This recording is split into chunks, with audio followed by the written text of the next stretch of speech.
ខ្ញុំសួរបងប្អូនទៅឆោតចេះប្រសិនបើយើងដល់7លានអ្នកសាមគ្គីឯកភាពគ្នាទួលជាមួយនឹងប្រជាជនថៃ70ជាងលានអ្នកសាមគ្គីគ្នាឯកភាពគ្នាដែរតើយើងអាចទប់ទល់បានយូរប៉ុណ្ណាសូមគោរពជម្រាបសួរទៅដល់ពុកម៉ែបងប្អូនជនរួមជាតិខ្មែរទាំងអស់ដែលនិយមតាមដានទស្សនាវីដេអូចែករំលែកចំណេះដឹងរបស់ខ្ញុំកាលពី2ថ្ងៃមុនខ្ញុំបានចែករំលែកនៅវីដេអូមួយដែលនិយាយថាកម្ពុជាយើងមិនអាចយកឈ្នះថៃតាមរយៈការប្រើកម្លាំងបានទេក៏ប៉ុន្តែយើងនៅតែអាចយកឈ្នះថៃតាមរយៈការប្រើបញ្ញាហើយការប្រើបញ្ញានោះគឺការខ្ចីដៃថៃយកទៅវាយសៀមខ្ចីដៃថៃយកទៅវាយសៀមស្ដាប់ទៅពាក្យនេះគឺដូចជាពាក្យកំ pl ែងលេងអញ្ចឹងក៏ប៉ុន្តែខ្ញុំនឹងព្យាយាមបកស្រាយថាតើក្នុងនាមយើងជាប្រទេសតូចប្រជាជនតិចសេដ្ឋកិច្ចខ្សោយកម្លាំងយោធាចាញ់ព្រាបគេហ្នឹងតើយើងអាចនៅតែយកជ័យជំនះទៅលើថៃតាមរយៈការយកដៃថៃទៅវាយសៀមហ្នឹងដោយរបៀបណានៅក្នុងវីដេអូមុនខ្ញុំបានបកស្រាយច្រើនទាក់ទងជាមួយនឹងស្ថានភាពសង្គមនយោបាយនៅក្នុងប្រទេសថៃមានបងប្អូនខ្លះប្រកាសជាបានស្ដាប់ហើយតែខ្លះទៀតក៏ស្ដាប់មិនទាន់យល់ឬមិនទាន់បានស្ដាប់អញ្ចឹងខ្ញុំព្យាយាមសង្ខេបទាក់ទងជាមួយនឹងស្ថានភាពសង្គមនយោបាយថៃនេះឡើងវិញនៅក្នុងសង្គមថៃយើងឃើញថាមានប្រភេទមនុស្ស4ក្រុមធំក្រុមទី1ហ្នឹងគឺប្រភេទប្រជាជនធម្មតាទូទៅហ្នឹងដែលមានចំនួន50ទៅ60%នៃប្រជាជនទាំងអស់ហ្នឹង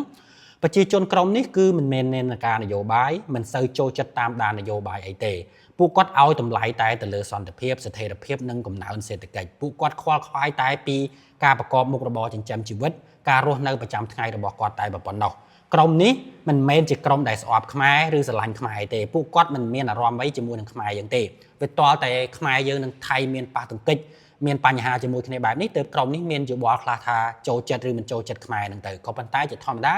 ក្រុមនេះមិនមានអារម្មណ៍អីជាមួយនឹងខ្មែរទេក្រុមនេះជាក្រុមដែលមានចំនួនច្រើនលើសលប់ផ្ទុយទៅវិញបែរជាមានសម្លេងតិចទៅវិញហេតុអីដោយសារតែក្រុមនេះមិនសូវចូលចិត្តបញ្ចេញមតិយោបល់ទៅលើបណ្ដាញសង្គមឬប្រព័ន្ធផ្សព្វផ្សាយអីទេជាក្រុមចំនួនច្រើនតែមានសម្លេងតិចក៏ប៉ុន្តែជាក្រុមដែលជាអ្នកកំណត់ថាតើអំណាចនយោបាយនៅក្នុងប្រទេសថៃនេះគួរឲ្យទៅក្រុមកំណែតម្រង់កាន់ឬមួយឲ្យទៅក្រុមជាតិនិយមជ្រុលកាន់ទៅខាងស្ដាច់ណាអញ្ចឹងខ្ញុំបញ្ជាក់មកវិញក្រុមទី1នេះចំនួនច្រើនលើសលប់ហើយជាក្រុមដែលជាអ្នកកំណត់ថាតើអំណាចនយោបាយថៃគួរតែឲ្យទៅខាងណាកាន់នឹងក្រុមទី1ចូលដល់ក្រុមទី2ទាក់ទងជាមួយនឹងពួកកំណែតម្រង់និយមក្រុមកំណែតម្រង់និយមនេះមានចំនួន20ទៅ25%ជាក្រុមដែលស្អប់មិនពេញចិត្តជាមួយនឹងអំណាចចាស់គឺអំណាចស្ដេចនិងអំណាចយោធាដែលមានឥទ្ធិពលជ្រុលមកលើនយោបាយមកលើសង្គមរបស់ថៃនឹងក្រុមនេះគឺជាក្រុមដែលចង់ឲ្យមានកំណែតម្រង់ចង់ឲ្យមានការផ្លាស់ប្ដូរហើយបើនិយាយជារួមទៅក្រុមកំណែតម្រង់និយមនេះគឺជាសត្រូវនយោបាយរបស់រាជវង្សហើយនិងពួកយោធានឹងហើយនឹងក្រុមទី3ចូលដល់ក្រុមទី4គឺតាក់ទងជាមួយនឹងពួកជាតិនិយមជ្រុលហើយនិងរាជានិយមក្រុមនេះជាក្រុមដែលមានចំនួន15ទៅ20%មានចំនួនតិចទេតែជាក្រុមដែលមានឥទ្ធិពលខ្លាំងដោយសារតែក្រុមនេះភាគច្រើនជាប្រភេទមន្ត្រីរាជការជាប្រភេទដែលអ្នកជាប់ខ្សែស្រឡាយទៅនឹងពួកយោធាអីជាដើមនឹងពួកគេគ្រប់គ្រងទៅលើប្រព័ន្ធផ្សព្វផ្សាយទៅលើបណ្ដាញសង្គមអីជាដើមនឹងអញ្ចឹងជាទូទៅការឆ្លើយឆ្លងគ្នាឌឺដងដាក់គ្នាជេរបចោលគ្នានៅតាមបណ្ដាញសង្គមរវាងប្រជាជនខ្មែរនិងប្រជាជនថៃភាគច្រើនបំផុតគឺស្នាដៃពួកជាតិនិយមជ្រុលនិងរាជានិយមនេះហើយនឹងក្រុមទី3ចូលដល់ក្រុមទី4គឺខាងរាជវាំងហើយនិងពួកយោធានេះគឺជាក្រុមទី4ក្រុមកាន់អំណាចខាងយោធាហ្នឹងអញ្ចឹងក្នុងសង្គមថៃគឺមាន4ក្រុមហ្នឹងចូលដល់ផ្នែកអំណាចវិញម្ដងនៅក្នុងប្រទេសថៃគឺមានអំណាចធំចំនួន2ទី1គឺអំណាចយោធាទី2គឺអំណាចនយោបាយហើយតាមអ្វីដែលយើងដឹងគ្រប់គ្នាហ្នឹងជាប្រពៃណីអំណាចយោធាគឺស្ថិតនៅក្នុងដៃរាជវង្សគឺស្ថិតនៅក្នុងដៃស្ដេចហើយដែលប្រជាជនយើងដឹងគ្រប់គ្នាថា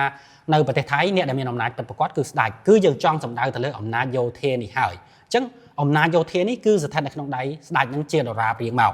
នឹងមួយនៅសល់អំណាចមួយទៀតហ្នឹងគឺតាក់ទងជាមួយនឹងអំណាចនយោបាយឬយើងសម្ដៅទៅលើរដ្ឋាភិបាលនឹងហើយនៅក្នុងប្រទេសថៃជាប្រទេសដែលប្រកាន់របបប្រជាធិបតេយ្យអញ្ចឹងអំណាចនយោបាយគឺអំណាចដែលមានការគ្រប់គ្រងពីប្រជាជនទូទៅដែលបោះឆ្នោតមកជ្រើសរើស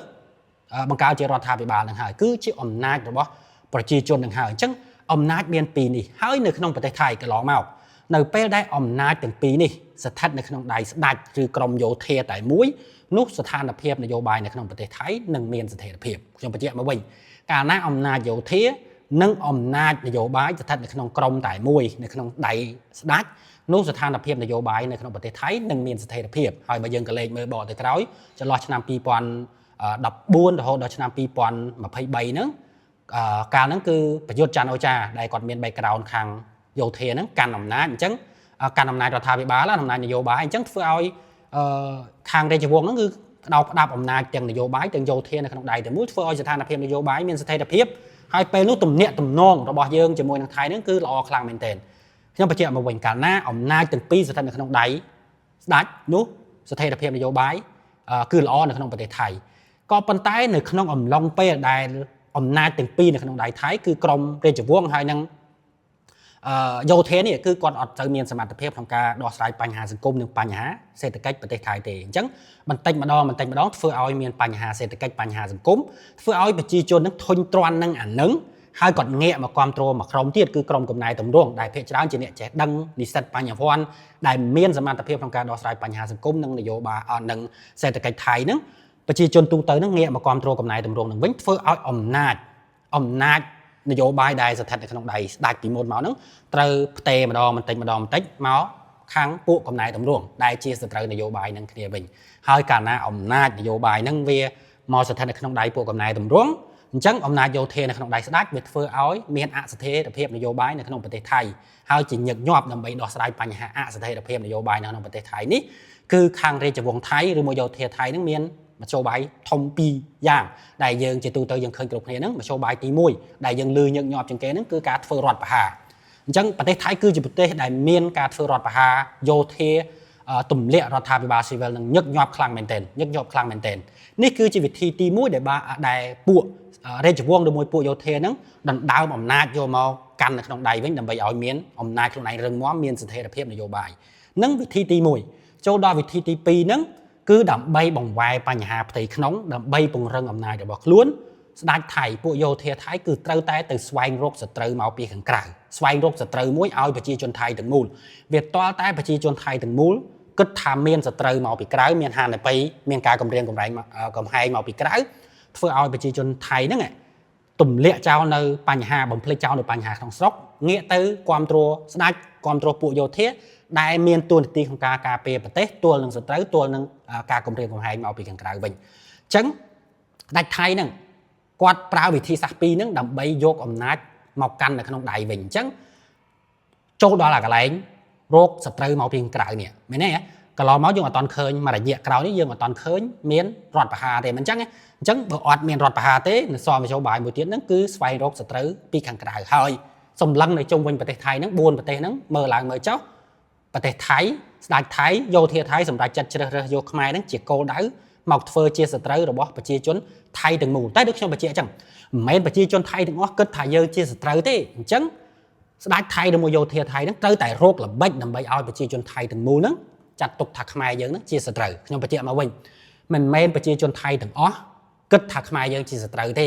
អញ្ចឹងហើយស្ដេចថៃឬយោធាថៃហ្នឹងរកល្បិចដើម្បីឲ្យប្រជាជនថៃទាំងមូលហ្នឹងគិតថាប្រទេសកម្ពុជាយើងប្រជាជនខ្មែរយើងគឺជាសត្រូវរួមរបស់ពួកគេអញ្ចឹងស្ដេចថៃដើម្បីសម្រេចមហិច្ឆតាគោលដៅនេះបានគឺគាត់មានវិធីសាស្ត្រពីរយ៉ាងគាត់ប្រើវិធីសាស្ត្រពីរយ៉ាងដើម្បីឲ្យប្រជាជនថៃទាំងអស់ហ្នឹងគិតថាខ្មែរយើងនឹងជាសត្រូវរួមរបស់គេអញ្ចឹងវិធីទី1គឺវិធីយោធាមានន័យថាប្រើយោធាដើម្បីមកបកករឿងជាមួយនឹងខ្មែរយើងហើយការប្រើយោធាដើម្បីមកបកករឿងខ្មែរយើងនេះគឺគេប្រើស្អីគេប្រើលេសព្រំដែនគេប្រើលេសបញ្ហាព្រំដែននិងបញ្ហាមួយទៀតបញ្ហា scammer បញ្ហាឧក្រិដ្ឋកម្មអនឡាញគេយកបញ្ហាព្រំដែននិងបញ្ហា scammer នេះមកធ្វើជាលេសដើម្បីធ្វើអន្តរាគមន៍យោធានឹងគេប្រើវិធីអន្តរាគមន៍យោធាដោយយកបញ្ហាព្រំដែនដែលមានស្រាប់ហើយនឹងបញ្ហា scammer ហ្នឹងយកមកធ្វើជាលេសអញ្ចឹងកន្លងមកយើងឃើញគេព្យាយាមធ្វើគ្រប់បែបយ៉ាងមិនអញ្ចឹងរំលោភបំពានយើងទៅណាព្យាយាមបាញ់គ្រាប់ទៅព្យាយាមចោទប្រកាន់យើងគ្រប់បែបយ៉ាងទៅរហូតដល់តាំងពីការប៉ះទង្គិចរំលោភបំពានយើងលើកទី1រហូតដល់លើកទី2នេះយើងឃើញថាស្ថានភាពធ្ងន់ធ្ងរទៅរហូតដល់ពេលនេះហ្នឹងចូលដល់ថ្ងៃទី10ហើយគឺសភាពការមិនទាន់ស្ងប់ស្ងាត់នៅឡើយទេតែយើងត្រូវដឹងថាគោលដៅគេតែមួយគត់គឺដើម្បីឲ្យយើងក្តៅហើយយើងតបតទៅវិញដោយការផ្លោងគ្រាប់ចូលទៅក្នុងដីគេទៅសម្លាប់ប្រជាជនគេទៅបំផ្លាញទ្រព្យសម្បត្តិក្នុងប្រទេសគេទៅធ្វើឲ្យប្រជាជនថៃហ្នឹងគិតថាយើងនេះជាសត្រូវរំលោភបំពានដីគេខ្ញុំបញ្ជាក់មកវិញសកម្មភាពរបស់យោធាថៃទាំងអស់គឺគោលបំណងធំបំផុតតែមួយគត់ហ្នឹងគឺដើម្បីឲ្យយើងក្តៅយើងឆ្លើយតបវិញចូលទៅក្នុងដីគេ ហើយកាលណាយើងឆ្លើយតបចូលទៅក្នុងដីគេសម្រាប់ប្រជាជនគេបំភ្លេចបំផ្លាញទ្រព្យសម្បត្តិគេនៅក្នុងដីគេនោះធ្វើឲ្យប្រជាជនថៃភាគច្រើនដែលជាប្រជាជនធម្មតាហ្នឹងគិតថាខ្មែរយើងហ្នឹងគឺជាសត្រូវរួមរបស់គេនោះពេលរហូតដល់ពេលហ្នឹងគឺគោលដៅរបស់ខាងពួកស្ដេចនិងពួកយោធានឹងបានសម្រេចតែកន្លងមករដ្ឋាភិបាលយើងថ្នាក់ដឹកនាំយើងគឺគាត់យល់ច្បាស់ណាគាត់យល់ច្បាស់ណាស់ថាអំពីល្បិចពួករាជវង្សហើយនិងពួកយោធាហ្នឹងព្រោះវាធ្លាប់មានរឿងបែបហ្នឹងកាលពី2008 2011ហ្នឹងដូច្នេះរដ្ឋាភិបាលគឺអត់ធ្លាក់ចូលទៅក្នុងអន្ទាក់របស់យោធារបស់ស្ដេចថៃនោះទេអញ្ចឹងកន្លងមកតាំងពីការស្ងៀមស្ងាត់រក្សាភាពស្ងៀមស្ងាត់បើទោះបីជាគេខំបំពេញយ៉ាងណាយើងនៅបន្តរក្សាភាពស្ងៀមស្ងាត់នឹងគឺចេតនាគោលដៅរបស់យើងគឺដើម្បីកុំធ្លាក់ចូលទៅក្នុងអន្ទាក់របស់គេហើយរហូតដល់អាការបំពេញរបស់ខាងសៀមចូលមកយើងនឹងវាហួសហេតុពេកទៅយើងធ្វើការឆ្លើយតបណាក្នុងពេលនេះយើងឆ្លើយតបតែការឆ្លើយតបរបស់យើងក៏នៅក្នុងទំហំនៃការការពារខ្លួនដែរយើងអត់ឆ្លើយតបបែបការបាញ់ផ្លោងទៅវិញចូលទៅក្នុងដីគេទេព្រោះកន្លងមកមានប្រជាជនយើងភាគច្រើនដែលអត់យល់ថាគេបំពេញយើងប៉ុណ្ណឹងហើយមិនយើងមិនប្រើអាវុធធនធ្ងន់បាញ់ចូលទៅបំផ្លាញហេដ្ឋារចនាសម្ព័ន្ធបាញ់ទៅសម្លាប់ប្រជាជនវានៅលើដីវាវិញទៅឬអ្នកខ្លះទៀតលើកឡើងថាមិនប្រើសំណាញ់មេឃបាញ់កំទេចយន្តហោះ F16 គេទៅអញ្ចឹងអាការធ្វើសកម្មភាពបែបហ្នឹងវាកាន់តែពង្រីកមានន័យថាពង្រីកចំនួនហ្នឹងឲ្យកាន់តែធំវាស៊ាំទៅនឹងបំណងបុបនេះណាកម្មវត្ថុដែលពួកស្ដេចនិងពួកយោធាហ្នឹងចង់បានបណ្ដោយអញ្ចឹងរដ្ឋាភិបាលយើងយល់ច្បាស់រដ្ឋាភិបាលយើងព្យាយាមយ៉ាងម៉េចកុំឲ្យធ្លាក់ក្នុងអន្ទាក់របស់គេត្រង់កន្លែងនេះខ្ញុំចង់បញ្ជាក់ដែរថាការងារយោធាយុទ្ធសាស្ត្រយោធាខ្ញុំចង់ឲ្យប្រជាពលរដ្ឋយើងទាំងអស់ទុកការងារហ្នឹងឲ្យរដ្ឋាភិបាលព្រោះរដ្ឋាភិបាលយើងជាពិសេសថ្នាក់ដឹកនាំរបស់យើងសម្ដេចហ៊ុនសែនគឺគាត់យល់ពីយុទ្ធសាស្ត្រយោធាច្បាស់ជាងណានាទាំងអស់នៅក្នុងប្រទេសយើងអញ្ចឹងគាត់យល់ច្បាស់ជាងណានាទាំងអស់នៅក្នុងប្រទេសយើងអញ្ចឹងអាការងារយោធាការងារយុទ្ធសាស្ត្រយោធាហ្នឹងបងប្អូនមានអារម្មណ៍យ៉ាងម៉េចក៏ដោយតែទុកការងារហ្នឹងឲ្យរដ្ឋាភិបាលធ្វើទៅគាត់យល់ថាដឹងធ្វើយ៉ាងម៉េចហើយកន្លងមកទល់នឹងពេលនេះយើងអត់ទាន់ធ្លាក់ចូលទៅក្នុងអន្ទាក់របស់គេទេបើសិនជាធ្លាក់ក្នុងអន្ទាក់របស់គេពេលនេះគឺការបំផ្លិចបំផ្លាញហ្នឹងគឺធំខ្លាំងមែនទែនតែមកដល់ពេលនេះយើងអត់ទាន់ធ្លាក់ចូលក្នុងអន្ទាក់យោធារបស់ពួកស្ដេចហ្នឹងទេហ្នឹងមួយតាកតងជាមួយនឹងវិធីសាស្ត្រយោធាដែលគេព្យាយាមតាក់យើងឲ្យធ្លាក់ចូលក្នុងអន្ទាក់វិធីនេះអត់បានជោគជ័យទេចូលដល់វិធីទី2វិធីទី2គឺ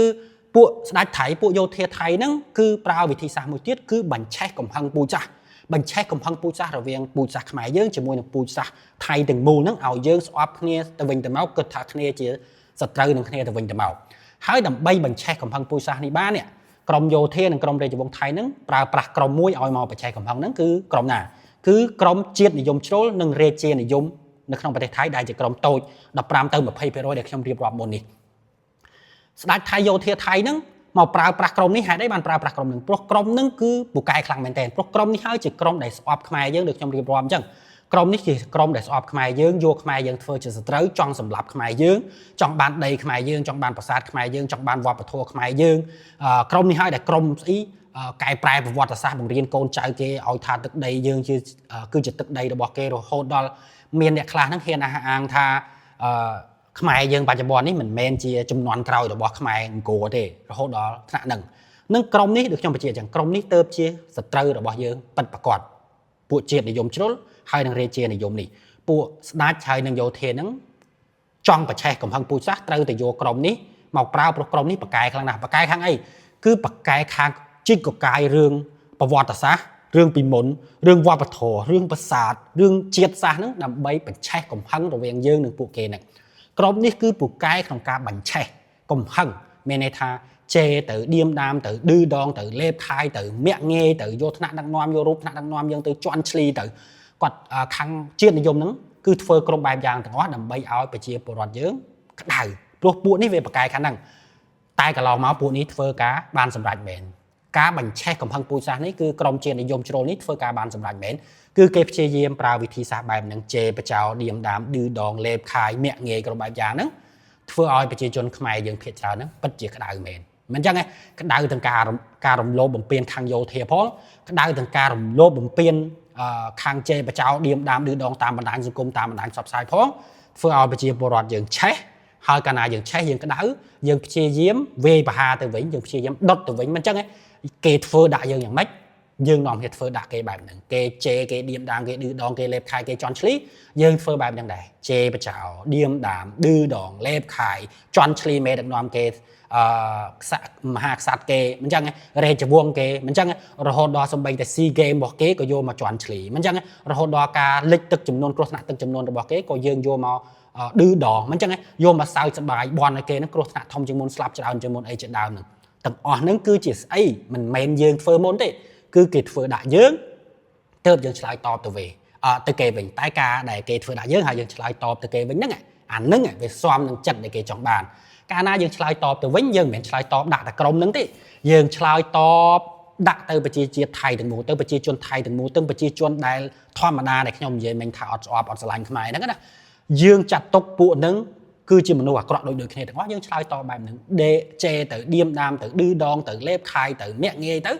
từ lơ bạch chia Thái từng mốt phơi ao bạch chia Thái từng mốt nắng kết thay dương chia sợi tử vay và hà kế chấn kế cao cầm hăng bùn xa đá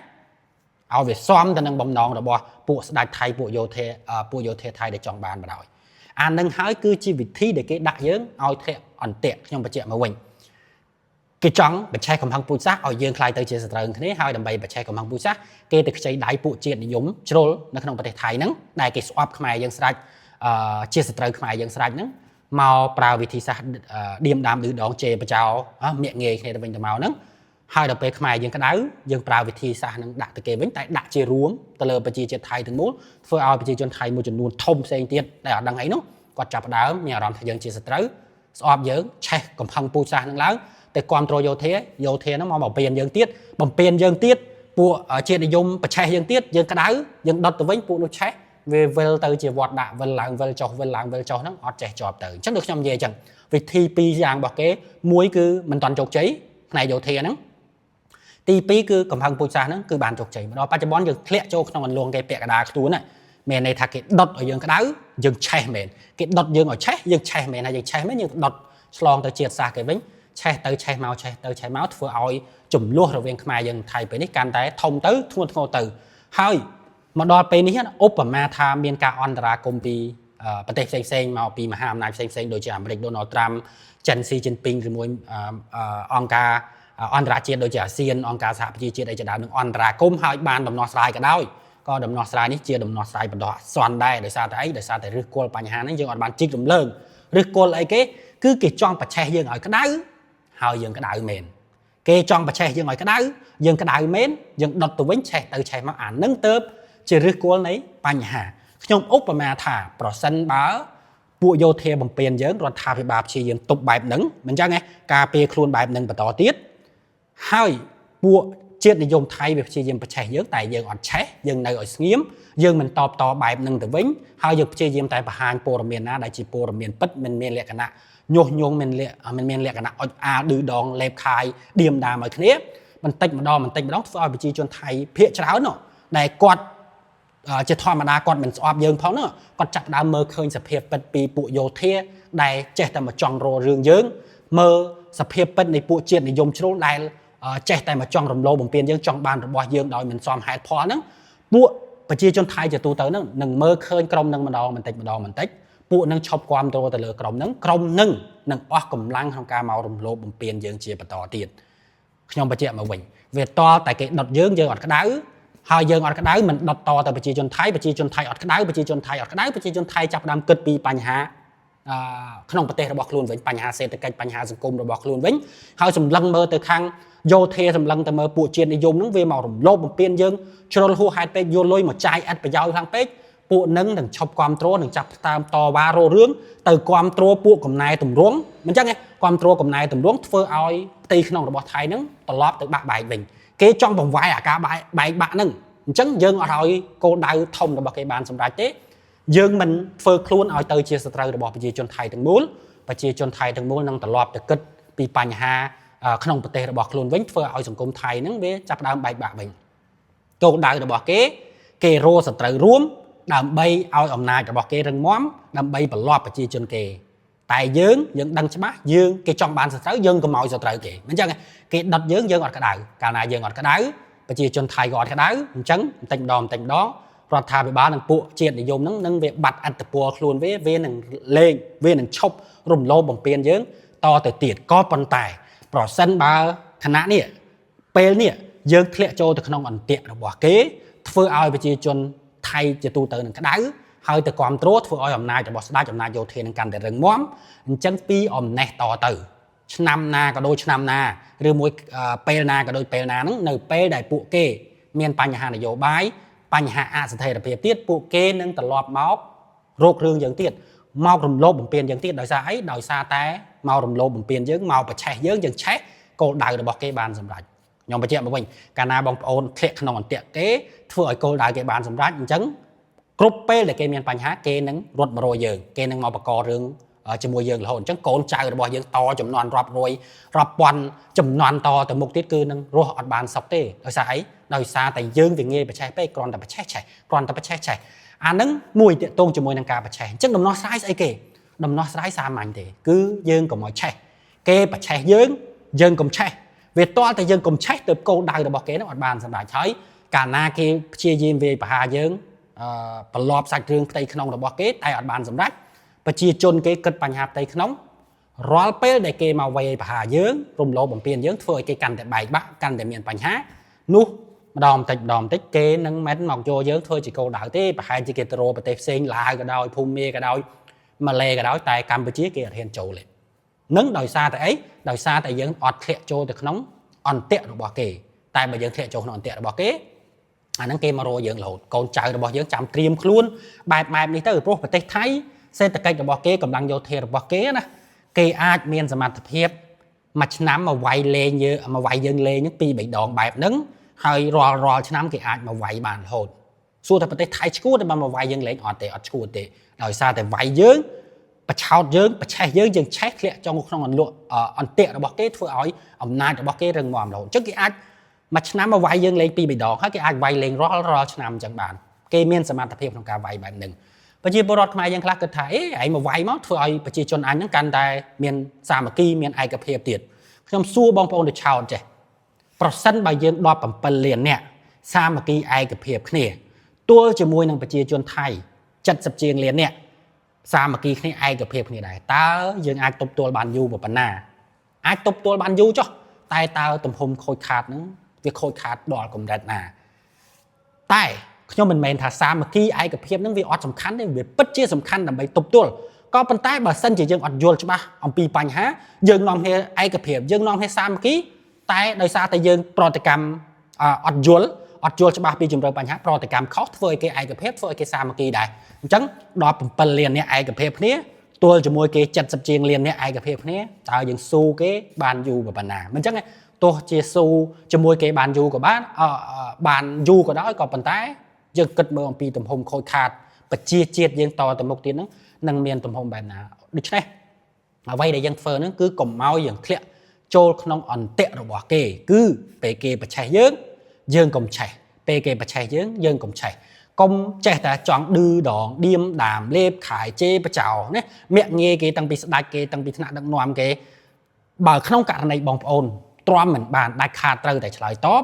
ខ្ញុំចង់ឲ្យយោបល់បងប្អូនចេះបងប្អូនឆ្លើយតបទៅលើក្រុមតែមួយយើងដឹងថាណាគេជាត្រូវរបស់យើងដូចខ្ញុំបញ្ជាក់អញ្ចឹងគឺក្រុមជាតិនិយមនឹងប្រជាជនថៃទូទៅក៏អត់ចូលចិត្តដែរអញ្ចឹងបើសិនជាយើងចង់វាយប្រហារយើងវាយតែក្រុមមួយក្រុមតូចនឹងទៅបានហើយកុំវាយរៀលដាលថាប្រជាជនថៃណាដោយប្រជាជនថៃណាវាយប្រហារចម្រុះទាំងអស់វាយអួរទាំងអស់ថាប្រជាជនថៃដូចគ្នាទាំងអស់ឬមួយទៅវាយដល់ថ្នាក់ព្រះមហាក្សត្រគេនោះដូចខ្ញុំបញ្ជាក់អញ្ចឹង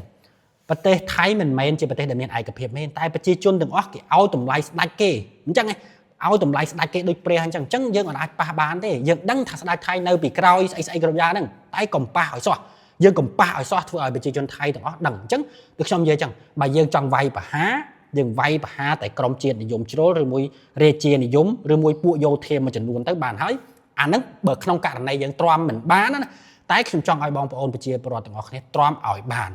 គេមករុកគួនយើងយ៉ាងម៉េចគេមកលេបខាយឌឺដងយើងយ៉ាងម៉េចយើងកុំក្តៅយើងត្រូវប្រើបញ្ញាយើងត្រូវឆ្លាតមើលបញ្ហាឲ្យដល់ស៊ីជម្រៅកុំក្តៅតាមគេកុំឆេះទៅតាមគេដុតហើយដុតទៅវិញតែយើងដុតទៅវិញនោះវារឿងអត់ជាប់ទេដូចខ្ញុំនិយាយចឹងចង់អ្នកណាចេញមុខដោះស្រាយ ក៏ដោះស្រាយអត់បានដែរមិនខ្វល់ថាជាផ្លូវយោធាឬមួយផ្លូវផ្លូវការទូតឬមួយផ្លូវណាអន្តរជាតិណាអាមេរិកដូណាល់ត្រាំឬមួយចិនស៊ីជីនពីងណាចិនអន្តរាគមន៍ទេទីបំផុតទៅវាបានតែដំណោះស្រាយបដោះអាសន្នផ្លែតទេវាអត់អាចបានដំណោះស្រាយវែងឆ្ងាយក៏ប៉ុន្តែបើយើងពេលនេះមិនធ្លាក់ចូលក្នុងអន្ទាក់របស់គេវាធ្លាក់ហើយធ្លាក់ខ្លះហើយតែបើយើងសវ៉ាឡើងវិញបានកុំធ្លាក់ចូលក្នុងអន្ទាក់គេនោះលើកក្រោយគេលេងមករករឿងយើងទៀតហើយឧបមាថាលើកនេះគេរៀងលើកក្រោយមកទៀតបើម្ដងក្រោយទៀតមកអញ្ចឹងយើងអត់ធ្លាក់អន្ទាក់ម្ដងគេធ្លាក់ចូលក្នុងអន្ទាក់គេម្ដងទៀតលើកក្រោយគេរៀងហើយបើទោះបីគេត្រូវការស្ថានភាពបែបហ្នឹងក៏គេរត់ទៅរកប្រទេសផ្សេងដែរអញ្ចឹងរឿងសំខាន់បំផុតកុំធ្លាក់ចូលទៅក្នុងអន្ទាក់របស់គេមានបងប្អូនខ្លះគាត់សួរខ្ញុំថាចុះបើសិនជាយើងមានបងប្អូនឪពុកម្ដាយឬមួយសាច់ញាតិមិត្តភ័ក្តិនេះស្លាប់ក្នុងសមរភូមិស្លាប់ដោយសារស្នាដៃសៀមនេះតើយើងគួរឆ្លើយតបដែរឬអត់ខ្ញុំចង់បញ្ជាក់ប្រាប់បងប្អូនថាខ្ញុំនិយាយនេះមិនមែនមិនឲ្យបងប្អូនឆ្លើយតបទេក៏ប៉ុន្តែខ្ញុំចង់ឲ្យឆ្លើយតបឲ្យត្រឹមត្រូវកុំឲ្យការឆ្លើយតបរបស់យើងនឹងទាំងល្ងិតល្ងងខុសទំនងព្រោះថាការដែលយើងឆ្លើយតបទាំងខុសទំនងវាមិនត្រឹមតែមិនបានជួយដោះស្រាយបញ្ហាទេវាធ្វើឲ្យបញ្ហារបស់យើងនឹងកាន់តែធ្ងន់ទៅខ្ញុំឃើញមានបងប្អូនយើងមួយចំនួនណាគាត់មកដល់ពេលនេះណាគាត់ស្រឡាញ់យោធាយើងខ្លាំងមែនទែនស្រឡាញ់វីរៈកងទ័ពយើងមែនទែនដឹងគុណវីរៈកងទ័ពយើងមែនទែនសំណោះពួកគាត់មែនទែនហើយម្នាក់ហ្នឹងគឺជួបយោធាជួបវីរៈកងទ័ពរបស់យើងហ្នឹងសឹងតែថ្វាយអង្គមវាពិតមែនគឺវីរៈកងទ័ពយើងបច្ចុប្បន្ននេះគាត់សឹងថាពាំងក្របឲ្យយើងណាឈរនៅតាមសមរភូមិជួរមុខហ្នឹងពាំងក្របឲ្យយើងហ្មងទៅយើងមានសុខសុវត្ថិភាពនៅក្នុងប្រទេសដូចរាល់ថ្ងៃនេះណាវាជាអ្វីដែលយើងត្រូវតែអរគុណដឹងគុណទៅពួកគាត់មែនក៏ប៉ុន្តែប្រសិនបើយើងដឹងតែគុណតែមាត់មិនចឹងទេអាណិតសំណោះគាត់តែមាត់នៅក្នុងចិត្តរបស់យើងតែអាសកម្មភាពរបស់យើងនេះទៅបញ្ញុះឲ្យចំនួនហ្នឹងវានៅតែវិលជុំវាកាន់តែមានកម្លាំងទៅគេរំលោភបំពានយើងកាន់តែខ្លាំងទៅណាអញ្ចឹងវាមិនទៅធ្វើឲ្យវីរៈកងទ័ពរបស់យើងកាន់តែគ្រោះថ្នាក់បងប្អូនដែលរស់នៅតាមបណ្ដោយព្រំដែនរបស់យើងនេះបងប្អូនដែលមិនដឹងអីនេះនៅរស់នៅតាមព្រំដែននេះគាត់មិនកាន់តែគ្រោះថ្នាក់ទៅទៀតទេដោយសារអីដោយសារតែយើងនេះធ្វើសកម្មភាពឆ្លើយតបនោះវាខុសទំនងមិនមែនមិនឲ្យយើងឆ្លើយតបទេតែយើងឆ្លើយតបឲ្យត្រូវខ្ញុំសួរចេះវិញបងប្អូនប្រសិនបើយើងដឹងថាការឆ្លើយតបរបស់យើងបែបហ្នឹងខុសទំនងបែបហ្នឹងយើងស្លាប់បាត់បង់បងប្អូនមួយចំនួនហើយមិត្តភ័ក្តិបងប្អូនសាច់ញាតិមួយចំនួនហើយតែយើងចង់ឆ្លើយតបតែបងប្អូនដឹងថាការឆ្លើយតបទៅហ្នឹងវានឹងធ្វើឲ្យមានការបន្តស្លាប់បងប្អូនសាច់ញាតិយើងបន្តផ្សេងទៀតតើយើងនឹងឆ្លើយតបបែបមិនដឹងខុសត្រូវខុសទំនងនឹងទៀតអត់មិនចឹងទេអញ្ចឹងបងប្អូនទាំងអស់គ្នាមិនមែនមិនឲ្យឆ្លើយតបទេតែឆ្លើយតបឲ្យត្រូវទំនងតលតែយើងមើលឃើញពីជំរឿនៃបញ្ហាទៅយើងឆ្លើយតបឲ្យត្រូវទំនងគេប្រឆេះយើងកុំឆេះគេប្រឆេះយើងកុំឆេះប្រឆេះមិនឆេះវានឹងរលត់ដោយខ្លួនវានឹងរលត់ដោយខ្លួនវានឹងមួយតកតងជាមួយនឹងបងប្អូនប្រជាពលរដ្ឋយើងទូទៅមួយទៀតដែលបញ្ហានឹងសំខាន់វាវិវត្តមកដល់បញ្ហាថៃខ្មែរនេះការរំលោភបំពានរបស់ថៃមកលើយើងនេះកាន់តែធ្ងន់ធ្ងរទៅកាន់តែធំទៅពិបាកដោះស្រាយទៅនេះមួយចំណែកធំគឺដោយសារតែពួក influencer ដែលព្យាយាមកេងចំណេញពីស្ថានភាពហ្នឹងណាថៃមករំលោភបំពានយើងគឺពួកហ្នឹងឯងដែលមានឥទ្ធិពលទៅលើបណ្ដាញសង្គមណាមានអ្នកមើលច្រើនមាន fan ច្រើនមាន follower ច្រើនហ្នឹងព្យាយាមតែប្រឆេះកំហឹងឲ្យប្រជាពលរដ្ឋខ្មែរយើងឆេះផងប្រឆេះកំហឹងឲ្យប្រជាជនថៃផងជេរទៅខាងនោះផងព្យាយាមភ្ញោចខាងប្រជាជនយើងហ្នឹងឲ្យឆេះខ្លាំងផងដើម្បីទទួលបានការគ្រប់គ្រងអានហ្នឹងដែលធ្វើឲ្យបញ្ហាកាន់តែធ្ងន់ធ្ងរទៅដូចខ្ញុំបញ្ជាក់អញ្ចឹងមានន័យថាមិនមែនយើងខុសទេអ្នកដែលបង្ករឿងអ្នកដែលចង់មករករឿងយើងដំបូងហ្នឹងគឺខាងថៃហ្នឹងឯងខាងស្ដេចថៃខាងយោធាថៃអាហ្នឹងយើងអាចបដិសេធបានទេគឺវាអញ្ចឹងមែនក៏ប៉ុន្តែអាការដែលយើងឆ្លើយខុសទំនងហើយមិនត្រឹមតែឆ្លើយខុសទំនងទេព្យាយាមកេងចំណេញពីអាស្ថានភាពនឹងទៀតធ្វើមិនដុតឲ្យតែប្រជាជនយើងក្តៅផងដុតឲ្យខាងថៃនោះក្តៅផងធ្វើឲ្យយោធានោះមានកម្លាំងកាន់តែវេលុកទៅកាន់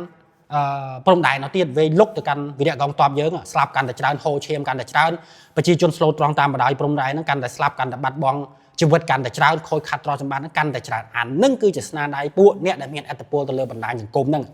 មិនជួយជោគមិនជួយចែវហើយយកជើងរាទឹកទៀតអានេះចាស់ទូកទម្លាយបណ្ដោយឲ្យលិចទាំងអស់គ្នាបណ្ដោយដើម្បីអីដើម្បីចំណេញព្រោះអ្នកខ្លះហ្នឹងគឺជាអ្នកលក់អនឡាញអ្នកខ្លះហ្នឹងគឺជាពួកអ្នករកលុយតាមអនឡាញនឹងគ្រប់បែបយ៉ាងអញ្ចឹងធ្វើម៉េចក៏ដោយឲ្យតែបានអ្នកគ្រប់គ្រង bật che ao bật chỉ chôn ai khăng gan để kháng bật che ao thay gan để kháng ao cho than là hiệp năng vân làng cho mọt tha sờ lanh về địa còng tọp đằng côn về địa còng tọp tai a sờ cam mà hiệp nè bật che cầm hăng ăn hai bật che cầm hăng hai mà đong tiền mà đong tiết thôi ai khăn nó khắn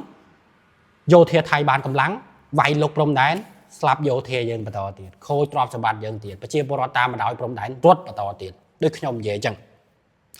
sân bài dân sẽ làm bộ quạt mền ăn nét sân nọ bờ tây dân mền dân trời suốt luôn nè cho bà thà tao ấy chừng trong bàn đầm nọ sái rư mua dân con để trong đầm đọt lời chật bỏ dân không cả lại tỏ mình chắc nghe tay để bom old influencer mình anh đang bạn vậy này đời sai để buộc nó kênh chủng nành cái rô lôi từ đứa nâng cái trong bàn nè follower tới cái trong bàn nè quan trô tới cái trong bàn nè trôn mơ video cái can để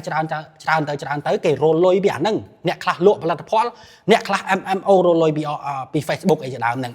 anh nâng chỉ riêng bảo cái hào dân bất chỉ bị bạ trong ca từ hàm buồn nâng về lôi bắt mốc từ hai về mấy rương chia tiết về rương lôi bảo vệ tiết còn bàn tay nè bom ôn và chia bọt khai dân tu tới buồn nâng về chạy thật phơ sẽ cam mà phim chẳng bán đòi xa thì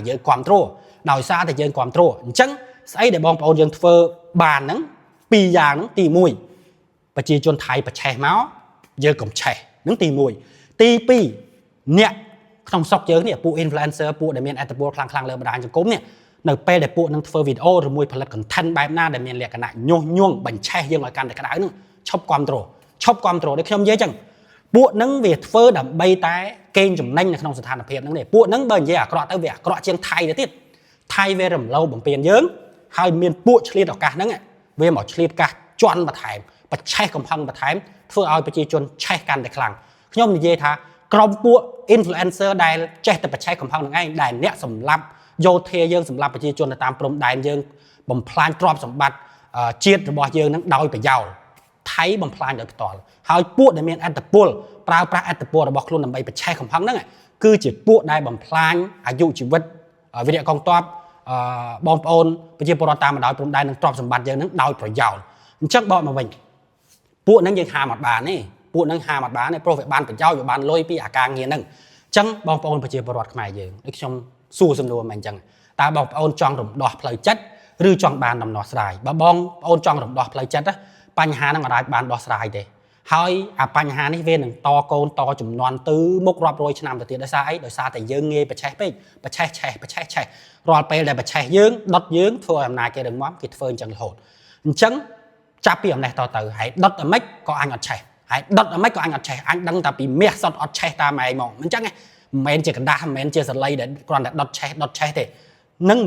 មួយទៀតតាក់ទងជាមួយនឹងអ្នកក្នុងស្រុករបស់យើងហ្នឹងដែលគាត់ផលិត content គាត់និយាយបែបណាផលិតវីដេអូបែបណាដែលមានលក្ខណៈញុះញង់បញ្ឆេះយើងឲ្យកាន់តែក្តៅឲ្យកាន់តែស្អប់ថៃលើដើរហ្នឹងបងប្អូនឈប់គ្រប់គ្រងវាតល់តែយើងគេបញ្ឆេះមិនឆេះហើយយើងឈប់គ្រប់គ្រងពួកដែលចេះតែចង់បញ្ឆេះយើងទាំងសងខាងទាំងខ្មែរទាំងថៃហ្នឹងតល់តែយើងធ្វើចឹងបានទើបបញ្ហាចំនួនរបស់យើងហ្នឹងអាចទទួលបាននៅដំណោះស្រាយមួយហើយជាដំណោះស្រាយរយៈពេលវែងឆ្ងាយទៀត